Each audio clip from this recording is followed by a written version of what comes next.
I will start that now.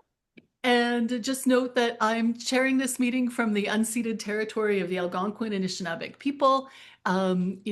We acknowledge and respect them as the past, present, and future guardians and caretakers of these lands. And I encourage everyone to take a moment to pause and think about the traditional peoples of the lands that you're joining from, and what this means for the lives that we all live today. So, je pense que la plupart de la présentation est en anglais, mais vous pouvez poser des questions et faire des commentaires en français si vous voudriez. Steve can answer questions in les deux langues officielles. Hmm. And I just have to say, I'm guilty of a little bit of false advertising in my introduction of Steve when I sent out the message to let people know about this webinar. Steve was not actually a PAFSO member. Steve was an MCO and moved into the EX category before the MCO stream joined PAFSO. So you've never actually been a regular PAFSO. No, it's true. It's That's true. I'm here under false pretenses today. that's But it. in my defense, I'll say that my wife Elisa is a member. She's an FS at IRCC. So she has the legitimacy in our family as PAFSO members. And she was a member of our PAFSO XCOM And for she was a on long the time. XCOM as well before we Yeah, went yeah. to Manila, I think. Yeah. Yes, yes.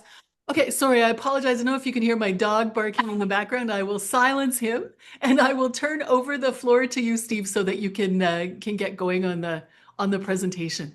Great.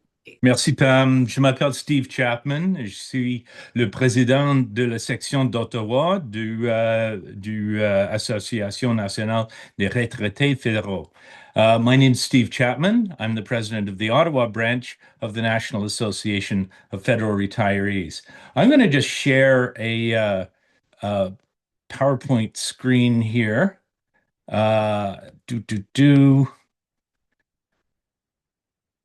Uh, if I can. Is that up on the screen? No, not yet. Not yet. Okay. We had success earlier. Yeah, it should. Usually if you just hit the little share button, Hmm. it will it will it'll give you just the option. There you are. All right. Or All so right. sorry, now I'm just seeing just your profile picture, not your slides. We had this working earlier. That's unfortunate. Yeah. Uh, uh, uh. Okay.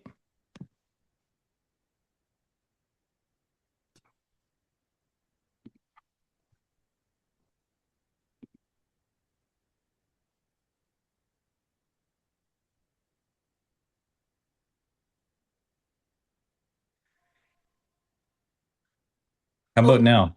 there, now we've got it. Thanks. Okay, terrific. Excellent. Sorry about that. So, yeah, as Pam said, I am a former GAC employee. I was an MCO for 24 years, 16 years abroad, and six assignments. And started in the Dominican Republic, posted to Tokyo and Cuba. Uh, Manila, and then my final two assignments were in Nairobi and Mexico City. And it's nice to be home. It's nice to be in touch with former colleagues from GAC. And I was in touch with Pam recently to talk about National Association of Federal Retirees. A lot of people don't know about NAFR's existence. A lot of people aren't sure about what does NAFR do. And with the workforce reduction that's happening now, with people who are taking the early retirement incentive option and taking their retirement, or people who are transitioning out of work and at GAC and moving into other things, I wanted to have an opportunity to reach out and make people aware about the National Association, who we are, what we do, and maybe talk a little bit about why people might want to join our association. So that's kind of why I'm here. So thanks a lot to Pam for the opportunity to come and speak with you today. So first of all, who are we? So the National Association used to be called the Superannuants of Canada, and the federal superannuants were formed in 1963, and we're Canada's largest advocacy group, representing active and retired members of the federal public service. We have over 170,000 members across Canada in 76 branches. So we're represented in all of the provinces, in all three territories, and we have 256 international members as well. The Ottawa branch is the largest branch by like an order of magnitude. We have over 36,700 members, mostly in the National Capital Region. And I was mentioning with Pam before we started, there's also an Outaouais branch that's about 4,000 members that represent people on the other side of the river. So we have a big substantial representation here in the National Capital Region. In addition, the Ottawa branch represents members in Nunavut, and I think we've got about 36 members who are signed up in Nunavut. And we have, as I said, about 256 international members. So those are people, the vast majority of those are in the United States, but we have people spread across 30 different countries. So it's a big footprint for the Ottawa branch. Just to speak a little bit about who can join, membership is open to anyone who is paying into or receiving a pension under the Public Service Superannuation Act. So that's retired federal public servants, former RCMP members, CAF veterans, and federally appointed judges. And as well, it turns out the employees of the territories are covered under the Superannuation Act, and they're also eligible. This is something that I just learned recently when we were engaging with Laurie Elliott, the Member of Parliament for Nunavut. So there's a whole opportunity for us to tap into a different community in the North. So, as well as the members themselves, spouses and survivors are eligible to join, and the benefits that accrue to members also accrue to spouses and survivors. So we have a membership rate for single individuals, but we also have a reduced rate for couples.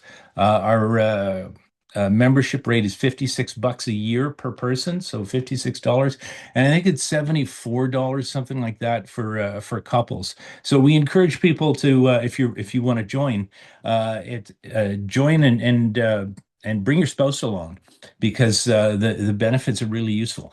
And here's an important point: you don't have to be retired to join. We recently made a change a few years ago that people who are in preparation for retirement are able to join as well, which is kind of helpful, because a lot of the programming that we offer pertains to people as they're transitioning from their working life into retirement. And so building that network is really useful. Tapping into some of the informational resources that we have and taking advantage of our preferred partnership program, including our travel insurance, is really attractive for a lot of people.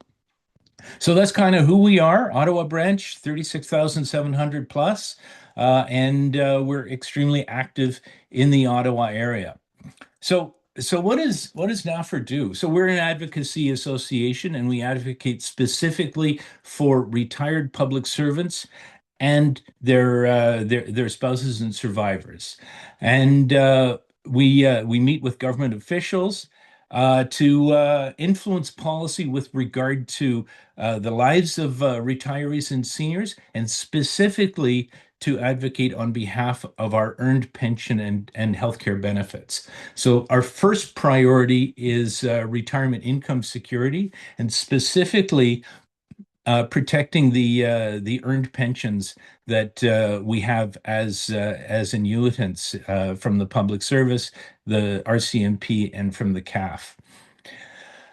Positive aging and healthy aging is also a priority, and protecting our health benefits that are also earned as a former public servant are a significant priority for us.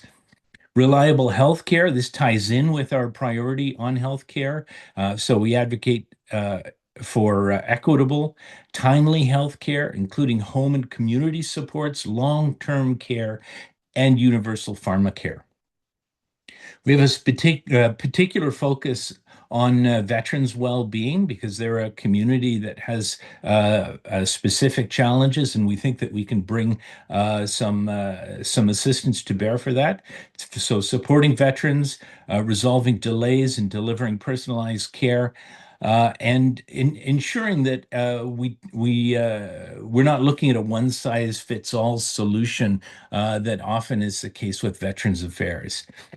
And then overall fairness for the federal retirees and for the retirement community in general, recognizing that the service for those who devoted their careers to Canada and upholding their right to retire with dignity and respect. And we're very much a rising tide floats all boats organization. So we engage with other advocacy groups here in Ottawa. We're active with the Council on Aging. We're active with Volunteer Ottawa, other seniors groups, because we have a lot of commonality of interest, and we'll often align our work with the work that other groups in the Ottawa area and nationally do to advocate for seniors' rights. So the Ottawa branch. Okay, so we're particularly well-resourced and active. We're the largest of it says 75 branches. We're actually 76, but we're going through a governance change, and several of the branches are amalgamating together so that they can pool resources. We meet with local MPs and with the MP for Nunavut, who Nunavut is under our umbrella, and engage with them on issues, the advocacy points that I outlined before, and issues that are of particular importance for seniors in the Ottawa area as well. So we met with Bruce Fanjoy recently, Laurie Elliott. We are working on meetings with other MPs in the Ottawa area, and engagement with provincial and municipal levels of government. We also offer a really active, wide array of educational programming for our members. Last year, we had 46 webinars for our members. And webinars are great because it allows people to participate in an event without having to leave their home. Some of our members are more elderly and mobility impaired and are unable to get out, or they just don't want to put their pants on and go out and meet the day. So they can tune into one of our webinars. And we have a variety of topics. We have regular programming on financial management, estate planning, healthy aging. Recently, we had an event on telling your stories. Basically, how do you organize a life story for yourself that you can pass on to your kids? We're working on an event with a photographer about how to organize your photo memories so that you can enjoy them and that your kids and family can also enjoy those. So really a wider range of topics, and we get like a lot of participation in that.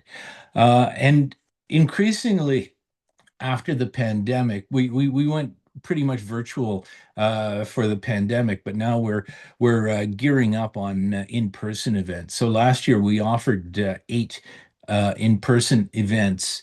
We've done workouts in the park.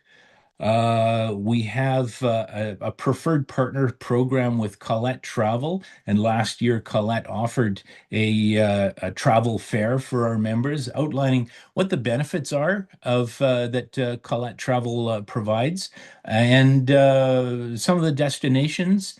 And there was a specific offer for Ottawa Branch members for a tour, I believe, in northern Italy. So some really interesting things there. One thing that we're really excited about is a partnership with an organization called Connected Canadians, whose mandate is to assist seniors with digital literacy. And so we were able to get funding from a program called New Horizons for Seniors, and we offer six in-person workshops through the course of the year on a topic of relevance. We did one on phishing. We did one on internet security. We did one on ChatGPT and AI, and we've applied for another grant for next year. And basically, people come. There's a 45-minute talk on a subject, but the important thing is they can bring their device, they can bring their tablet, they can bring their phone, they can bring their laptop, and there are volunteers who are in the room. So after the formal presentation, they can sit down and talk with somebody about their IT problem. It's like going to Best Buy and having their tech squad help you out, except it's somebody who's not trying to sell you something and who's trained to assist with seniors, because sometimes it requires a special communication to be able to work with people who maybe are not as digitally literate as the general public. So we've had enormous turnout for that. I go to all of these because it's a great opportunity for me to interact with our members, and they're really well attended, and people really appreciate the opportunity to focus on this. The nice thing about Connected Canadians as well is that they have a hotline so that people can phone directly and set up a call with somebody who can walk them through a problem. Another thing that we've done recently, last year, and we're repeating again this year, is something called a Golden Wellness Day, where we draw on national preferred partners and local partners, and we present a day that focuses on health and well-being and issues such as aging in place and healthy living. So that's coming up in October.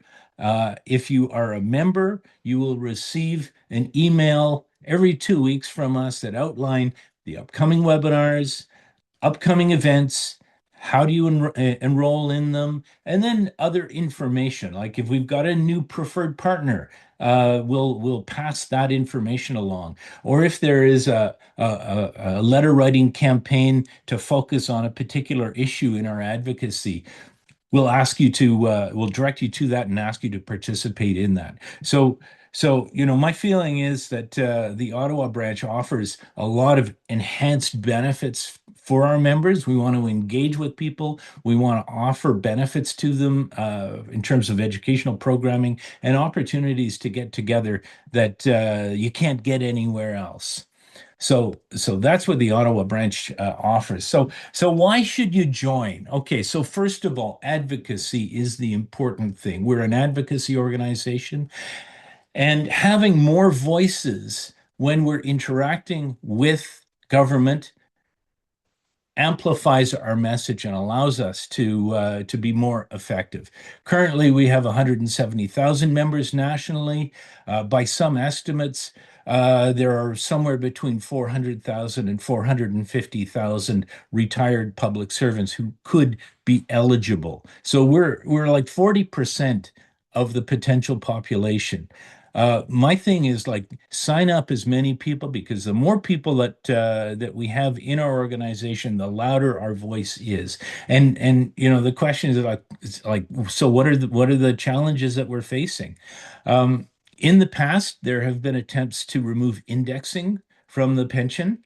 And NAFR was heavily involved in the mid 2015 timeframe to address changes at the provincial level to the pension schemes, because we feel that changes at the provincial level to pensions can have a knock-on effect to the federal pension plans. Letter writing campaign currently underway in Alberta with our members to advocate the provincial government to reconsider proposed changes to a two-tier healthcare system. The pensioner dental service plan came about as a result of lobbying from NAFR in the late 1990s and resulted in the creation of the pensioner dental service plan in 2003. And previously, there was no dental service for retired public servants. So advocacy, it's still important, and we have to be vigilant to make sure that we continue to protect our earned pension and health benefits and improve on the benefits. And I'll just mention, the $30 billion scoop that the government has enacted, taking surpluses out of the public service pension plan and putting into general revenues, when that funding could have been used to enhance the public service or the pensioner dental plan or enhance benefits for people who are paying in to the plan. In addition to that, a lot of people join because of the travel insurance that is available. So our members have an exclusive travel benefit plan. It used to be called MADOC. You may hear people talking about the MADOC insurance. Johnson Insurance that offered that in the past was bought by Bel Air Direct. So now it's Bel Air Direct Travel Insurance. And it was designed 15, 20 years ago to complement the travel insurance that goes with the public service healthcare plan. Your public service healthcare plan gives you up to $1 million of insurance for travel, up to 40 days duration. The Bel Air Direct Travel Insurance ups that to $10 million per person. And if you run into serious medical difficulties, the $1 million disappears quickly. And having that additional level of insurance will make sure that you have no worries when you're traveling. In addition to that, it offers things that the public service healthcare plan don't offer, including trip cancellation insurance, lost baggage, and various other benefits that make travel a lot easier. Bel Air also provides extended insurance. If you're going past the 40 days, you can purchase at a pretty reasonable price insurance to take you beyond the 40 days. It covers you for travel outside of Ontario, so outside of your home province. So if you're in British Columbia or Alberta and you have health problems and need to be returned home, then fine, you're looked after. And the 40-day limit doesn't apply for that.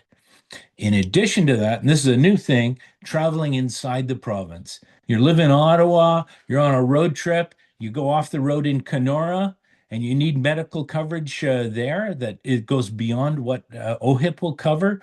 You're covered with the Bel Air Direct travel insurance. So, I mean, this is a big thing.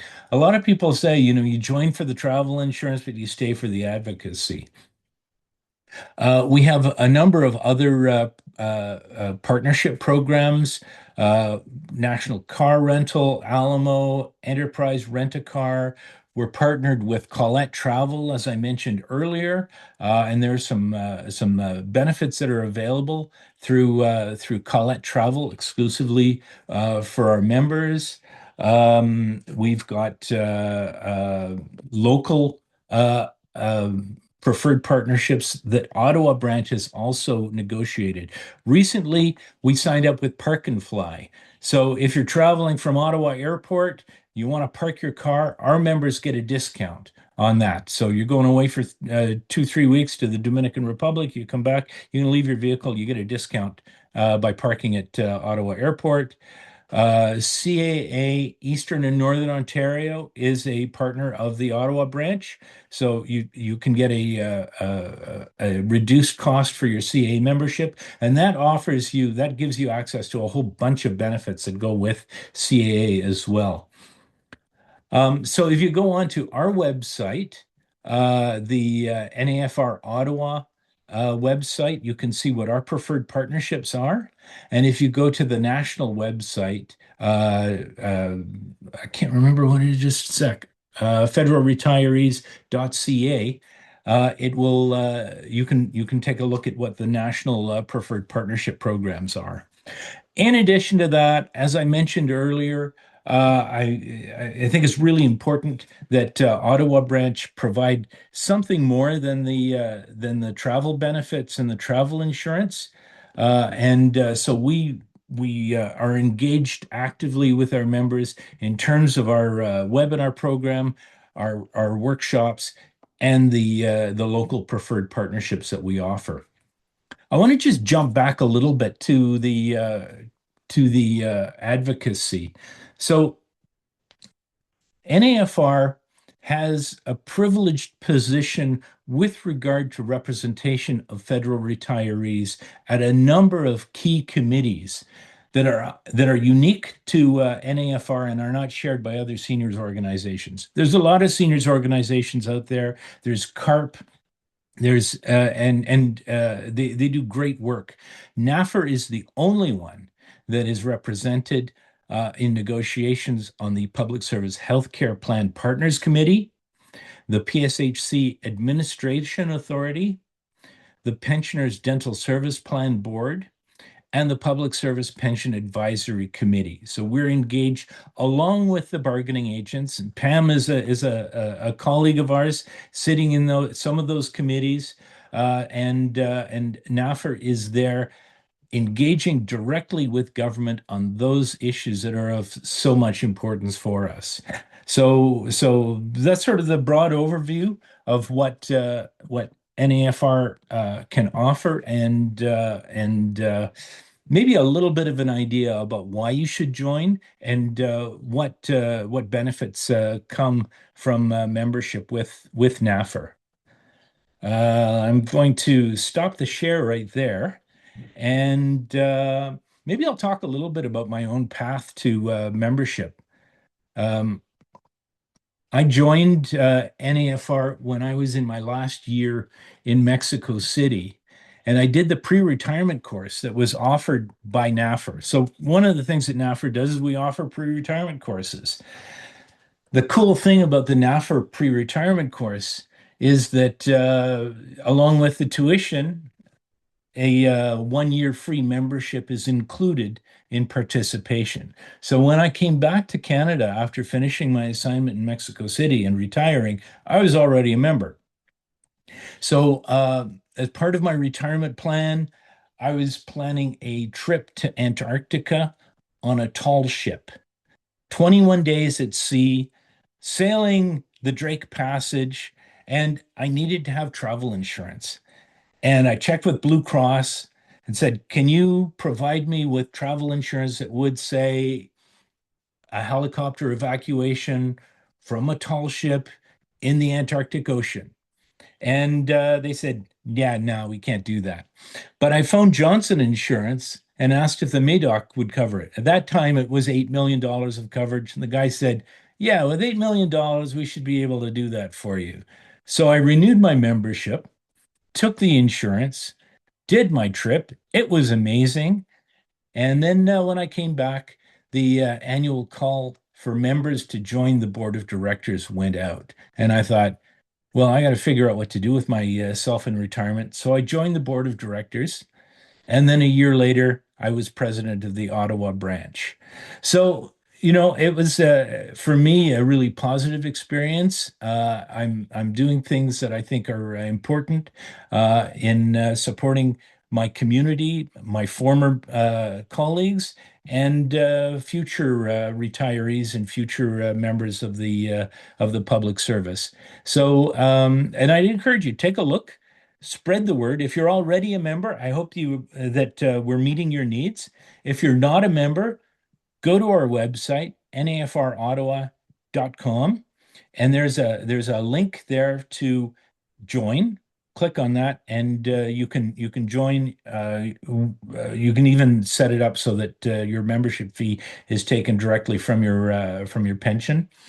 And if you have colleagues and friends who are retired or are retiring soon, please pass the word on to them. Suggest that they look at us as an option and something that they can do in their retirement, or at least join so that we can add your voice to the 170,000 other people who are advocating for our pension and earned healthcare benefit rights. So that's it for today. That's it for me. I do we have questions, Pam? Thanks. We do. We have one question. Michael asks, so will retirees be getting improved dental coverage, which I understand to be severely limited anytime soon? Yeah, yeah, yeah. So this is an issue that comes up all the time. It's probably our number one concern. Why do we have such abysmal dental coverage? $1,500, it's not much, and it doesn't carry you very far, and it hasn't increased since the inception of the plan in 2003. And so it's an issue of significant focus for us.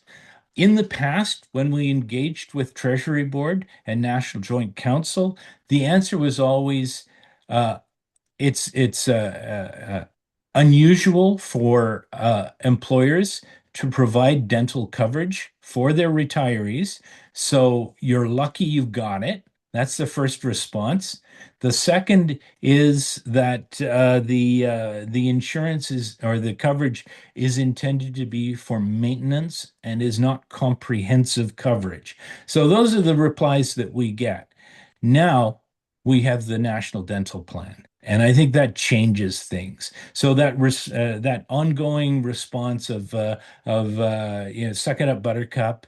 You're lucky to have it, and it's not intended to replace all your teeth. You're only going to need them for another 25 years, right? Now there's a dental plan that is comparable, if not better, to the one that we pay for. So I think we have an opportunity to engage more actively with the Public Service Dental Plan Committee and advocate. Because as public servants, we don't have the option of opting out of the public service, the pensioner dental service plan, and taking the national plan. One, because our employer provides it, it's not available, and two, it's means tested. So a lot of our colleagues, their income may meet the means test, but I think a significant number of our people wouldn't qualify anyway when the means test is applied. Yeah, I know that that's a perennial issue at the NJC. You Yep. know, what can be done about this? And I mean, it's one of the limitations of the NJC system, right? That these things only Yep. come up for renewal. You know, there's on a theoretically on a schedule, and then, you know, if you don't get something in one round, it can be, you know, 3, 5, or more years before you have a chance to open up some of these things again. But I'm Hmm. glad I know this is something that a lot of folks are concerned about. And I Yeah. get it. I mean, $1,500 is hardly anything. You know, Yeah. it really doesn't It's cover. it's a couple of cleanings, but if you need to have a crown replaced, or if you need significant dental surgery, reconstructive surgery, you've got a cracked tooth that needs to be extracted, that's on you. It becomes really, really expensive. And we've all dealt with Canada Life. The transition was a little bit rocky. In fact, when the transition happened, the public service healthcare plan was moved over, and the proactive enrollment process was so rough that when it came time for the pensioner dental service plan to be transitioned, we asked if that could be postponed by 6 months to give people more of an opportunity to get stable in their public service health care, but also to allow the service provider to transition the information over from the previous service provider to the new system, and make that transition easier. So I think that that was helpful to allow that transition time for the pensioner dental plan. Yeah, yeah. No, I remember the advocacy that you guys did on that, and I think it was a good idea. I mean, it took some pressure also off the main system as well, right? Because it let everybody get a bit more organized. I see Lori's been waiting patiently with their hand up. Lori, did you want to ask a question? Hello, Mr. Chapman. So nice to see you. Hey, how Um, are you doing? I'm good. Um, just to follow up, I have two questions, but just to follow up on the pensioners dental plan, um, tell me, is it subsidized or does the what the pensioner pays covers the cost of it? Because if it's subsidized, I understand them wanting to control it, but if it's not and we're paying it with our own contributions, then why wouldn't they want to put it up and just let us pay for it, you know? Yeah, I don't know what the funding model for that is. Yeah. We of course pay a subscription fee for it. Mm, I think it's reasonable. I mean, it's not an expensive one, and I know that if you're buying dental coverage as a senior, it can be prohibitively expensive. But mm. the fact that it hasn't increased in 25 years, it's a It's a little bit wrong, sad. Agree. and Yeah. considering the cost of dental coverage over that 25 years has quadrupled, but there's Mm, been no increase in the benefit to the members. agree. We'll keep up the good fight on that. My other Thank question you. was, like you, I joined the association last year, and I'm not retired yet. I will be in about less than 2 weeks now. But Yay! But I'm wondering, because I paid directly to the association for the fees, how does that work with the pension center? Because you can have deductions, I believe, Yep. taken off your pension. Do they automatically roll it over? Or because nobody's Yeah. asked me. I've not been asked anything yet, you know. Um, Send an email to Ottawa Branch. So info Okay. at nafrottawa.com, Okay. and we'll get back to you with instructions how to do that. Okay. Because I paid, I think, last year or maybe earlier this year. Right. So I paid for a year, but at some point, a New Year's fees are going to have to be taken, which, by the way, are very reasonable. Thank you. Thank you. Good to hear from you. Yeah, we'll Thanks. see you soon, hopefully. I hope Thanks, Lori. so. Okay. I see we've got, just happy to report you've already got two new members out of this call. Linda Hey.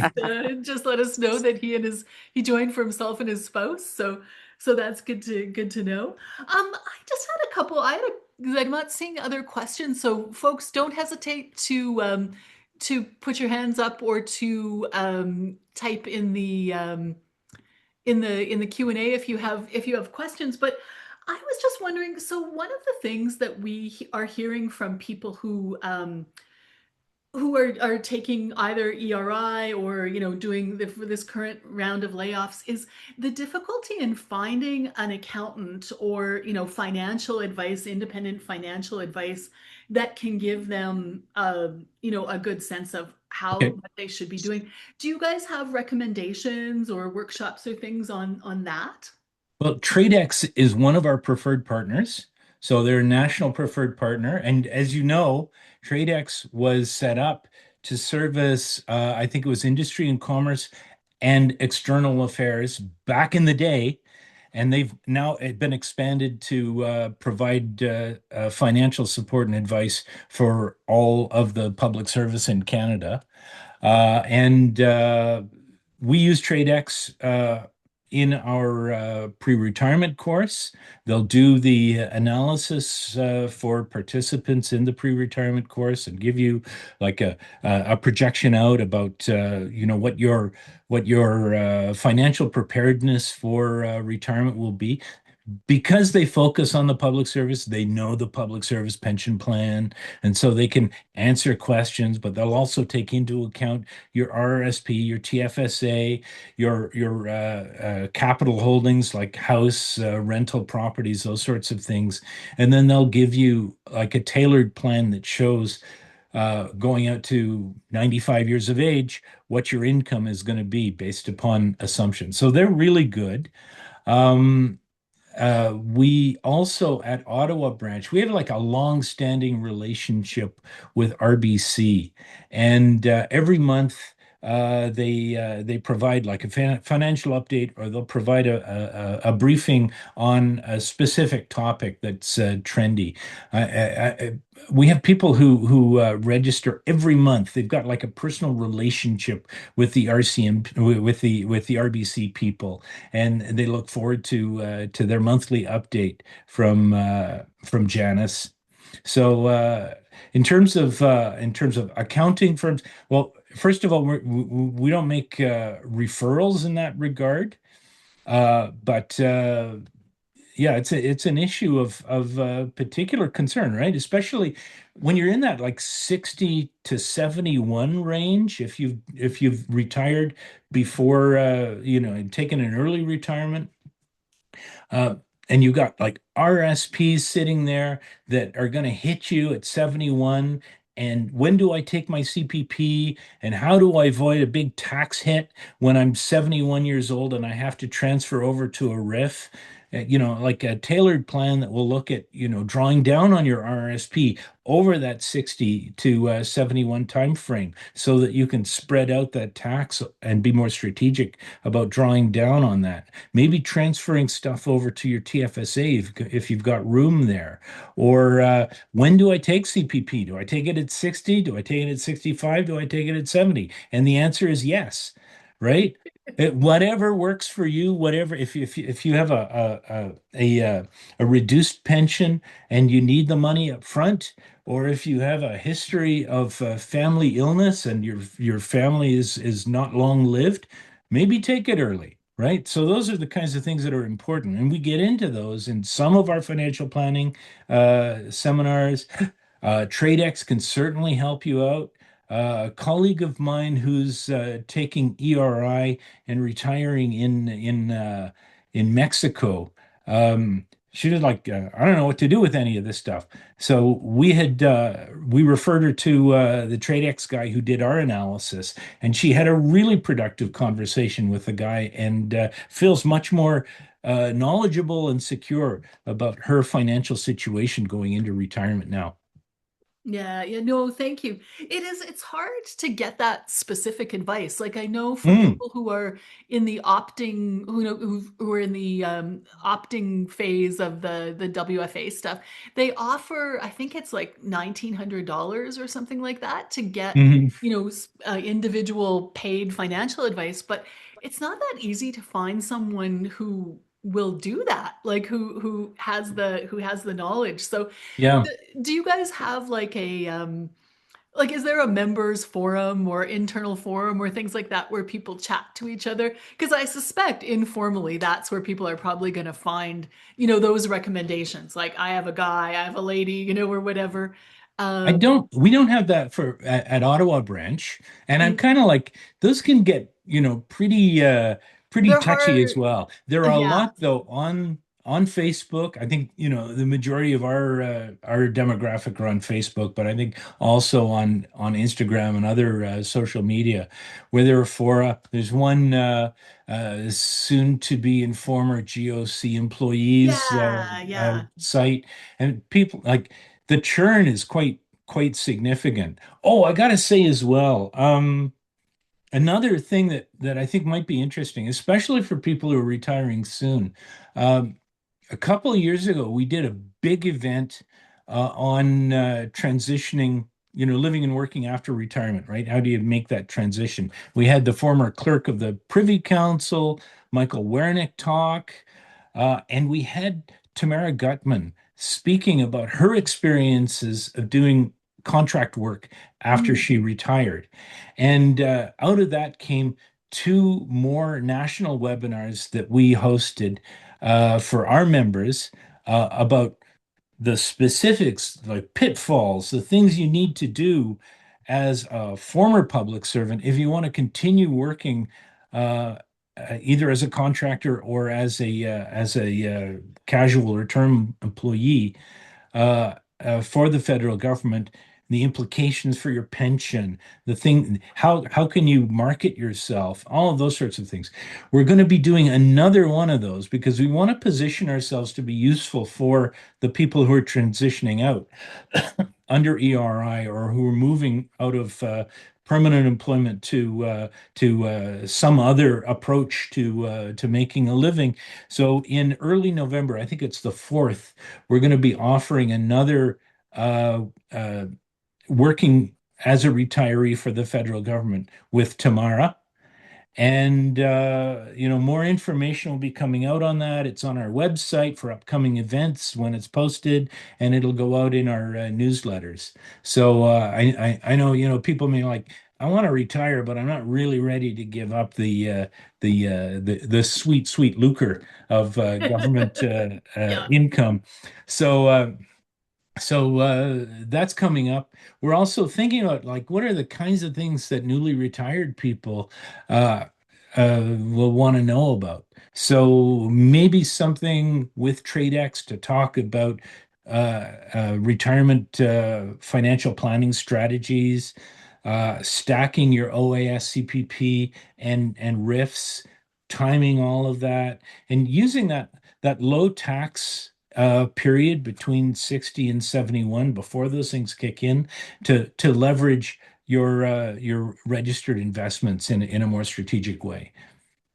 Excellent. So, and you mentioned before when we were chatting before we started that you guys have a YouTube channel, right? With these Yeah. webinars available to Yeah. that we could watch. So That's great. Yeah. so once again, go to the NAFR Ottawa site and click on events, and there'll be, upcoming events and there'll be past events. Past events gets you to a searchable landing page where you can look up videos of our previous webinars. Many, I won't say all, but many of our presenters are happy for us to record these and post them. Some of them have proprietary information that they don't want to share. Some of them, the information is transitory in nature, so maybe it's not going to be relevant in 5 months. But there's like hundreds of videos where you can go and just scan through. You can put in a keyword, financial, whatever, estate planning, and relevant topics will come up on that. One of our regular presenters is Michael Fine, and he gives things about like is gold a good investment, renting versus owning, those kinds of things. Cool, cool. Hey, I'm just gonna you'll see me moving around because it's just I realized my battery on my laptop is gonna die, so I'm digging for a plug. But one other question I had was I was just wondering, did you guys have a position on the whole ERI issue writ large? I mean, I know some of the big unions, like PSAC, have actually objected to the Sure. offer of ERI because they feel like it undermines the workforce adjustment directives. I mean, for PAFSO, we were kind of more, well, listen, it is using that pension surplus money for something that does offer opportunities to people paying in.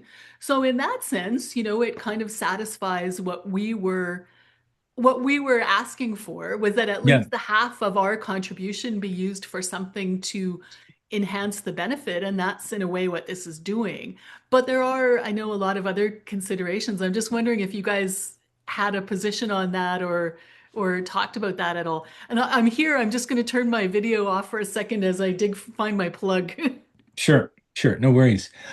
Yeah, on ERI, the NAFR doesn't have a policy one way or other supporting it or rejecting it. I know that it was popular, and a lot of people took the opportunity to walk out the door a little bit early. I know my wife Elisa is very eager to get to the 15th of September when she is no longer working for IRCC.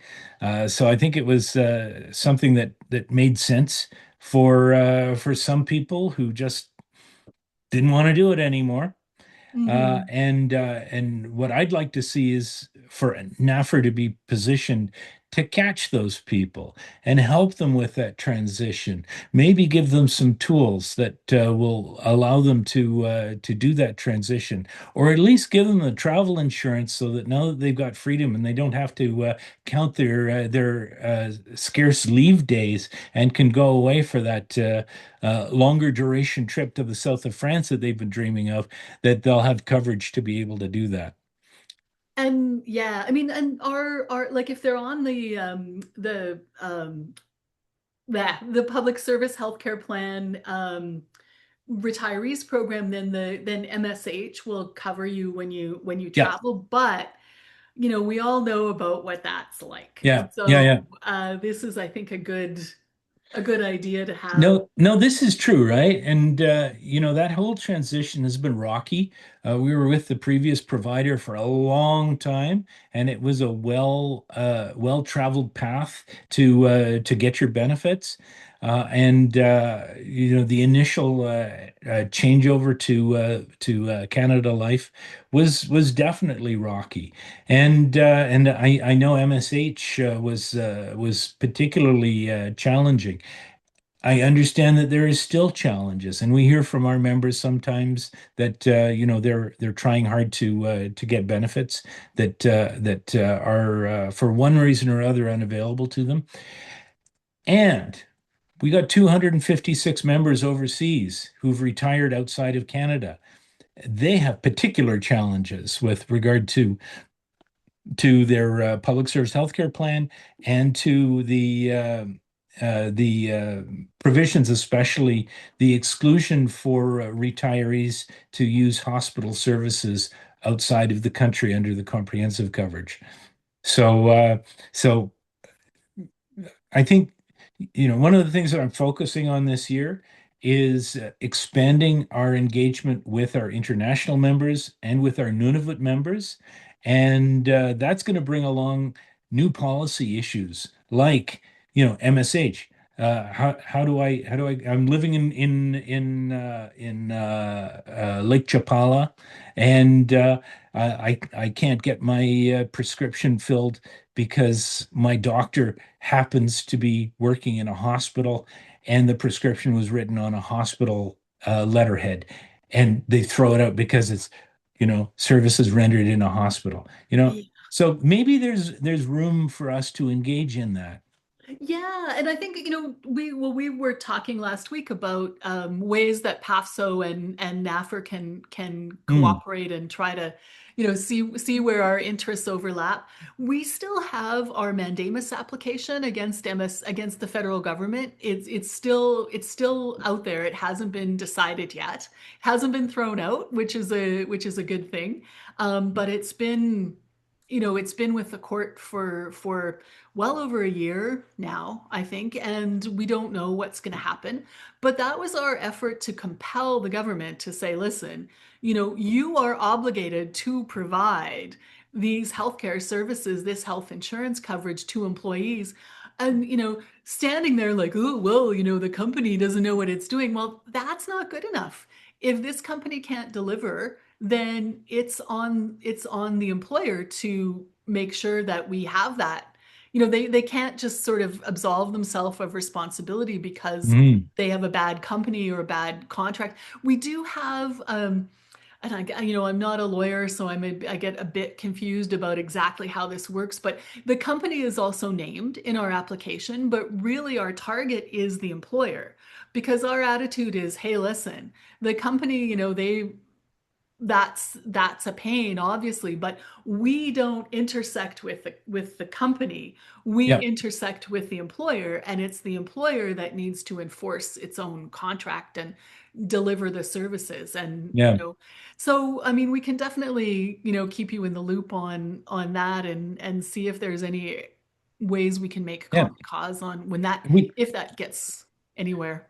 We have overlap as well in that area for international healthcare services. Because even if you're not living abroad, if you're traveling and you need to have health coverage while you're on a vacation or an extended trip or whatever, you still have to go through uh, the Canada Life MSH approach. Have the outstanding advances, like there was like 10 million, something like that, of outstanding advances for Government of Canada employees and families who took advances for healthcare. Have those been cleared up yet, or is that still an issue? I think most of them have been cleared up or are being cleared up. I mean, there Right. are always some cases that are, particularly complicated. And I mean, to be fair, the old Canada Life, the old contractor, that was not perfect either. Like I know Sure. that we in the PAFSO office would get would regularly have people coming to us for help to figure out Yeah. how to navigate that. So, I mean, I But think, Axios was pretty good. yeah, yeah. Yeah. Oh, I see. Lori's raised her hand. Lori, did you want to say something else? Or is Yes. that a legacy hand from No, no, before? no, it's not a legacy hand, it's a new hand. Okay. Two things. The info@nafr.com is not correct. It should be info@nafrottawa.com. Can Hmm. you put in the Okay. chat just in case anyone Oh, else that is was me. picking that Okay. up? Yeah. And secondly, on the medical advances, I think it's a good point, but our department was using the number and dollar amounts of those advances as, sort of evidence of the enormity of it, but it did not tell the story. I can tell you that in my the last mission that I was at, where people were having to actually fly out of the country to go have medical care, so the amounts were big. I literally had to beat people into taking an advance. They didn't want to because Hmm. they said it's just one more admin piece of crap that I have to follow up on. And so if there were 10 million, I wager that it was way more than that people were out of pocket because they were just funding it themselves because they just couldn't be bothered with but another administrative problem to have to keep beating up MSH to pay them, and then having the department coming saying, well, it's time for you to pay back this loan, and and the department was really good about that, I must say. They didn't bug people, but still it's on the books, and so people didn't like that. So in my last posting and myself personally, it's still a horror show with MSH. Terrible. Hmm. I just got a bill from a hospital in London where I had surgery in May 2025 saying that part of it wasn't paid by MSH. And I wrote to them 3 or 4 times. They've not even responded. They've completely ghosted me. So I wrote to Manon Leblanc, who then said she escalated, and it's been another month and nobody's responded. So I don't know where to go next. We just run out of avenues. Yeah. Yeah, no, it's hard for sure, for sure. And yeah, I mean, I know I'm a bit concerned about, this wave of retirements and departures, right, related to WFA. What if people have outstanding advances linked to that? Is the employer going to try to collect those before you're no longer an employee? Are they going to allow those to, um, carry over? I mean, we don't know, and we have asked the questions, but we're not like I think there's a lot that the employer itself has not thought through, right, on how some of this stuff works. So it's being dealt with in real time. But PAFSO, I mean, and NAFR, it sounds like we are definitely on it and trying to get the problem solved. Um, Steve, I'm seeing we're coming up at 10 o'clock, and I know we asked for an hour of your time. I'm seeing various people there. There was another thank you in the Q&A to say thank you for the very informative session. Got a couple of new members in there already. I think you've probably got a couple more, including me. I'm going to go sign Oh, up now. great. Yes, I had not Good. signed up yet before, just out of laziness, so I will do that. Laura, you should join too. Yes. Yes. But can I just maybe just give one last chance for anybody? Like if anyone would like to put up their hand, type something in the Q&A box. Here's your chance to ask Steve something while he's still here. And Steve, can people, if people want to reach out for you, should they use to you in specifically, should they use that info@nafrottawa.com box? That's probably the best way to do it. Yeah. I also have a president@nafrottawa.com, so Okay. that will get to me. Okay. I will, yeah, I will suggest people use the for us the info box, just because like if you're away or something, then that way someone will see it, and if it's something that could be answered without you, it could happen. Um but I'm not seeing any new questions. I'll just stop the recording just in case people are shy and want to ask something off the record.